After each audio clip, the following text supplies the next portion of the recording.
Welcome to the Tech Egg. Don't get scrambled. Enjoy the video. In this video, I will show how to replace Tpms sensor Honda Odyssey.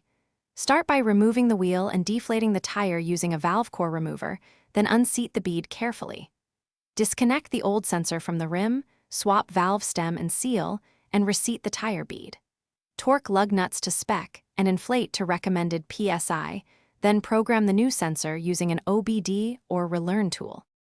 Begin by loosening lug nuts and lifting the Odyssey, then remove the wheel and deflate the tire fully. Use a tire machine or careful manual method to unseat the bead and expose the sensor mounting area. Disconnect the sensor electrical connector, remove the retaining nut or clip, and extract the sensor with the valve stem.